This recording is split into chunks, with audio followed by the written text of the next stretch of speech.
where do you want me to start? Where that? Yeah, why don't we go ahead and, if you don't mind doing it a little bit extra, but just start where our transcript left off, so that's what. Okay. A little over. Well, we started flight training there in Oakland after about the first week. We did a little orientation, and we used to fly the airplanes from Oakland out to Livermore, where they had a little grass strip and an old barn there. And we'd fly the airplanes out there in the morning. We had two groups, a morning group and the afternoon group. The morning group would fly the airplanes out to Livermore, and the afternoon group would go to ground school at the home base. And when they finished ground school in the morning, I'd get on a couple of carryalls, drive the afternoon group out to Livermore, where they would fly all afternoon, and bring the morning group back to Oakland. And then in late afternoon, we finished our flying out there at Livermore, where we would fly the airplanes back to Oakland. And we did this for just about a month. Got a total, I think, of about 22 or 23 hours of flight time.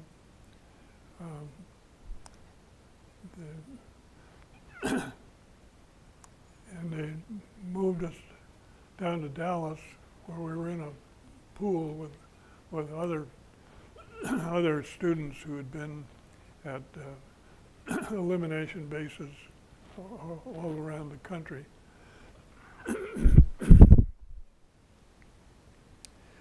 And we were there about a month, about the month of March. Toward the end of March, we were sent to Pensacola. My whole group had started in Oakland, that is. And on the 1st of April, they commissioned us, I guess the word is, as naval aviation cadets. And we started training. We spent a couple of weeks, or maybe a little more than that, going to ground school, learning about aircraft engines, learning about radio code and other related objects, subjects, I guess I should say. And we started our flying. Our group were assigned out to Softly Field, which was one of the two fields that they were using for basic primary training. We were there about, let's see, April, May, about 2 months. And we finished our, what they call the primary training, and we moved to Whiting Field with different types of airplanes.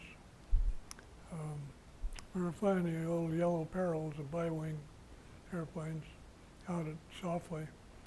We got over to Whiting. We had two different types of airplanes. We had the Vultee BT-13,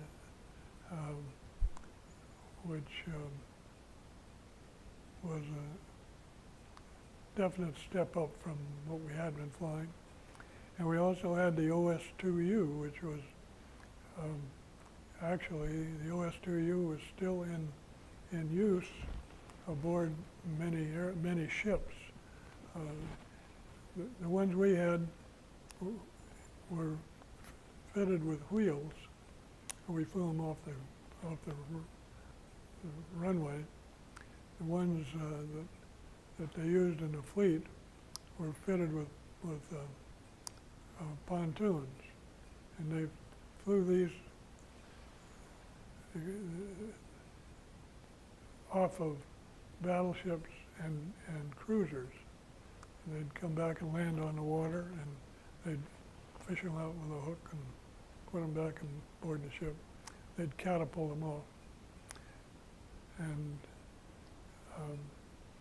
so they were a definite step up from what we had been flying, and we didn't get too much flight time in them.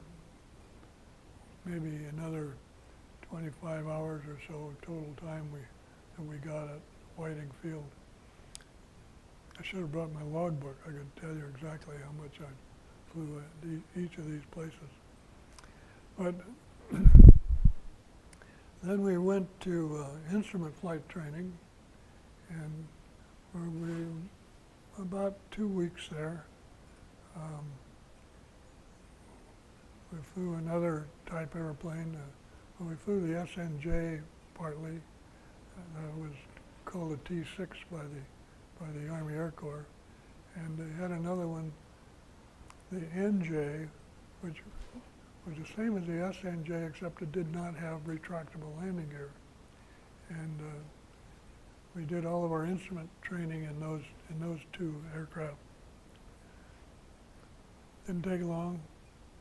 I think 2 weeks maximum, and we graduated with an instrument card that allowed us to fly in instrument conditions. At that point, we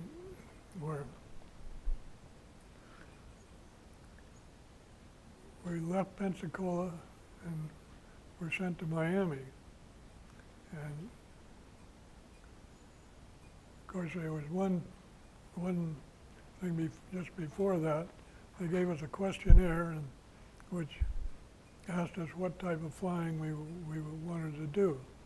Did we want to fly VP, which was the big patrol boats like the PBY, or did we want to fly VOVS, which was the same airplanes that we'd flown in basic, the OS-2Us that they fly off of the battleships and cruisers, or did we want to fly VC, the C standing for carrier, and it's a list of 1, 2, 3 of your preferred choices. I put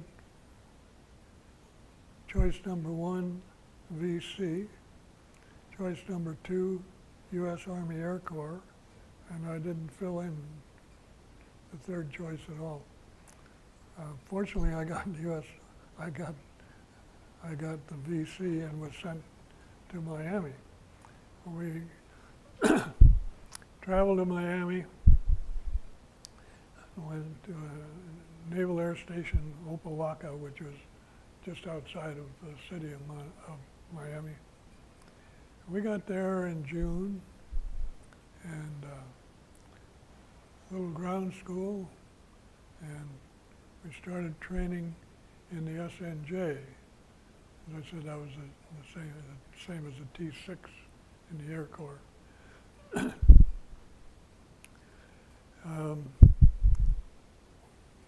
Most of our flying, well, we learned formation flying, did quite a bit of night flying and night formation, and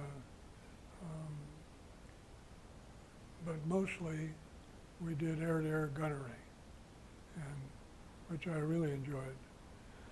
We shot at an airborne target, which was towed by another airplane, and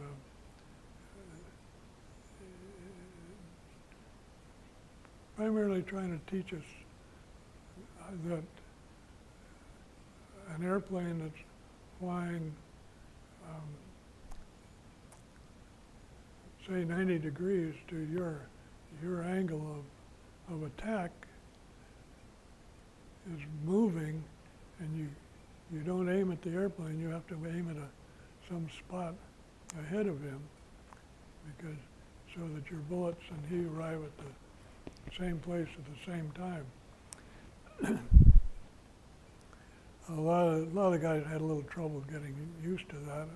I didn't, because I'd been hunting quail since I was 10 years old, and I learned quite a bit about leading targets. In addition, we did a lot of skeet shooting, which also improved your chances of hitting the target, because you learn to get out there and head of that clay pigeon and kill him. So the emphasis there was on air-to-air gunnery. And when we finally finished that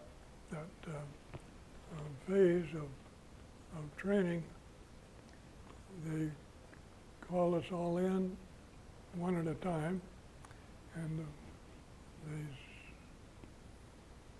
chief instructor and a few of his minions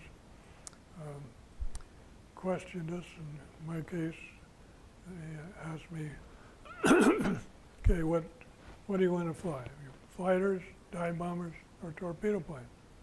I said, fighters. And he turned to one of the instructors and said, what kind of gunnery record did he have? And the other instructor said, he averaged 28% hits on air-to-air gunnery, and which was the highest in my whole group. And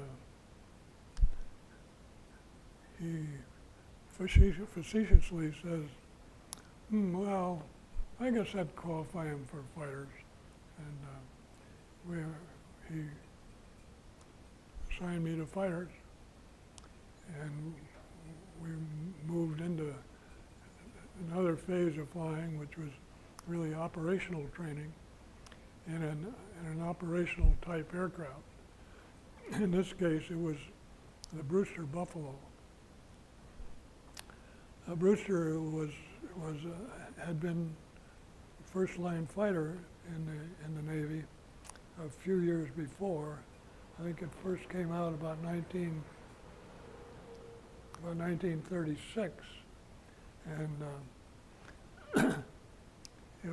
at this time it was no longer being used in the fleet. It hadn't been for a year or so.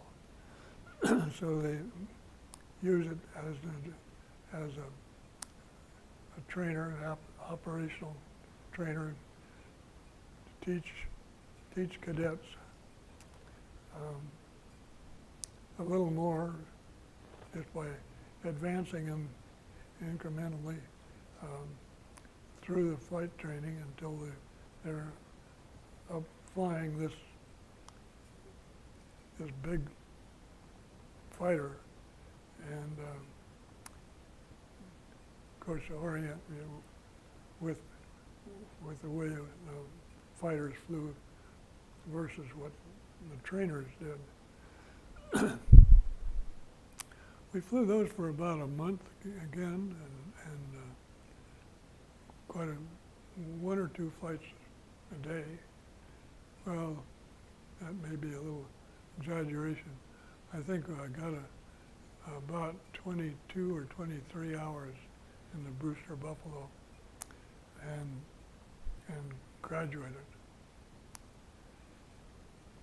By this time, we'd been commissioned ensigns, and our whole class, my flight, there were 8 of us in that flight, all graduated, and we were all assigned to the same squadron